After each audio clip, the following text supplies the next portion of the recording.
पटना के अंदर मैं भी रहता हूँ, सैकड़ों लोगों से हमारी बात होती है पटना के अंदर। किसी ने नहीं कहा कि हमारे वार्ड में या हमारे गली में, हमारे मोहल्ला में, हमारे गांव घर के तरफ आज मच्छर के लिए छिड़काव हुआ। तो यह आश्चर्य है कि अगर आप गाड़ी खरीद रहे हैं, पहले से भी हर एक वार्ड में गाड़ियाँ थी, तो हर एक वार्ड में गाड़ियाँ थी, दवा भी मुहैया कराया जा रहा है, तो छिड़काव करने में कहाँ प्रॉब्लम हो रहा है और क्या दिक्कत है? पूरा शहर डेंगू के प्रकोप से डरा हुआ है, थरथरा रहा है, लेकिन एक फॉगिंग नहीं करके सरकार और लोगों को डराने का काम कर। नमस्कार, आप देख रहे हैं लाइव सिटीज और आपके साथ मैं हूं वसीम। राजधानी पटना में डेंगू का प्रकोप लगातार बढ़ता जा रहा है, आंकड़े लगातार बढ़ते जा रहे हैं। ऐसे में बिहार सरकार और नगर निगम के दावे लगातार ये आ रहे हैं कि तमाम चीज़ों पर बारीकियों से नज़र रखी जा रही है और जो डेंगू के पेशेंट्स बढ़ रहे हैं उस पर भी खास निगाहें बनी हुई है। हमारे साथ बातचीत करने के लिए जनतांत्रिक विकास पार्टी के राष्ट्रीय अध्यक्ष अनिल कुमार जी हैं, इनसे बात करेंगे। अनिल जी, सरकार के दावे और नगर निगम के दावे, जिस तरीके से डेंगू के केसेस लगातार बढ़ रहे हैं, कैसे देख रहे हैं उन दावों को? देखिए, सरकार का दावा कहीं ना कहीं हमें ऐसा लगता है कि ये छलावा है। सरकार, हमारे माननीय उप मुख्यमंत्री ने ही दावा किया कि अब हर एक वार्ड में मच्छर के प्रकोप के लिए हमने एक गाड़ी दे दी है जो उस छिड़काव होगा और ये होगा।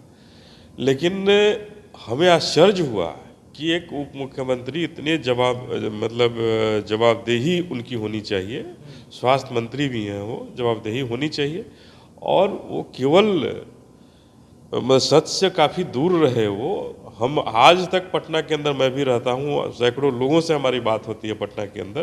किसी ने नहीं कहा कि हमारे वार्ड में या हमारे गली में, हमारे मोहल्ला में, हमारे गांव घर के तरफ आज मच्छर के लिए छिड़काव हुआ।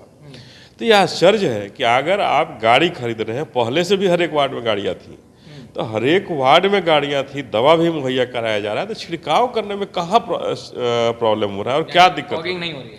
फॉगिंग कहीं नहीं हो रही है। ये फॉगिंग नहीं होना ये बता रही है कि सरकार कहती कुछ और है और करती कुछ और है। पूरा शहर डेंगू के प्रकोप से डरा हुआ है, थरथरा रहा है, लेकिन एक फॉगिंग नहीं करके सरकार और लोगों को डराने का काम कर रही है। क्या लग रहा है अनिल जी, सरकार की जो अभी जो प्राथमिकता है वो उपचुनाव है? देखिए, सरकार की प्राथमिकता हमें ऐसा लगता है कहीं ना कहीं धन बटोरना है। अच्छा। हमें ऐसा लगता है कि अगर हर एक वार्ड में गाड़ियों की खरीद की गई है तो इसकी जांच होनी चाहिए कि अगर गाड़ियों की खरीद की गई और फॉगिंग नहीं हुआ वार्डों के अंदर में, मोहल्लों के अंदर में, गलियों के अंदर में, तो ये क्यों नहीं हुआ? क्या ऐसा तो नहीं कि गलत गाड़ियाँ खरीदी गई? क्या ऐसा तो नहीं कि खराब गाड़ियों को खरीदारी हुई जिसमें कमीशन का बोलबाला रहा है और एक पैसा, मोटी रकम लूट ली गई इससे? हमें ऐसा ही लगता है, क्योंकि मैंने कोई गाड़ियाँ नहीं देखी है। अच्छा, हाँ। इसलिए मैं यह स्पष्ट नहीं कर सकता हूँ, लेकिन कहीं ना कहीं कुछ न कुछ जरूर बात है कि आखिर छिड़काव क्यों नहीं हुआ, फॉगिंग क्यों नहीं हुआ मोहल्लों के अंदर में, गलियों के अंदर में। तो ये उपचुनाव बहाना हो सकता है। उपचुनाव में क्या कर सकते हैं, 2 सीट के उपचुनाव है, और भी जनरल प्रशासन के लोगों को काम करने की ज़रूरत है। स्वास्थ्य विभाग क्या करेगा चुनाव के अंदर में? तो स्वास्थ्य विभाग का जो काम है, फॉगिंग का जो नगर निगम का जो काम था, उस काम को करना चाहिए था और होना चाहिए था। ये कहीं ना कहीं ये रकम बहुत बड़े पैमाने पर बंदर बांट की गई है।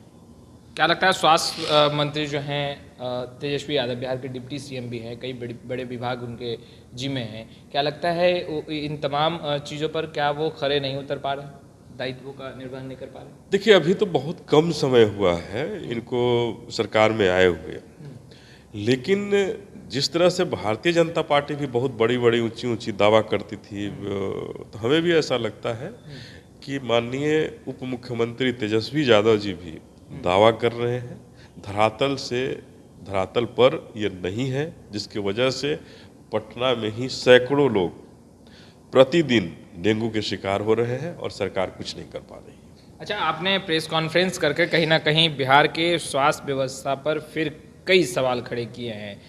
बिहार के स्वास्थ्य मंत्री डिप्टी सीएम तेजस्वी यादव औचक निरीक्षण भी करने पहुंच जाते हैं, तमाम चीज़ों का जायजा लेते दिखाई देते हैं और कहते हैं कि कार्रवाई, सुनवाई, दवाई, सिंचाई, कमाई, इन तमाम चीज़ों पर उनकी पैनिक नज़र है, सबसे पहली नज़र है। तो क्या ये तमाम चीज़ें जो हैं वो बस दिखावा है?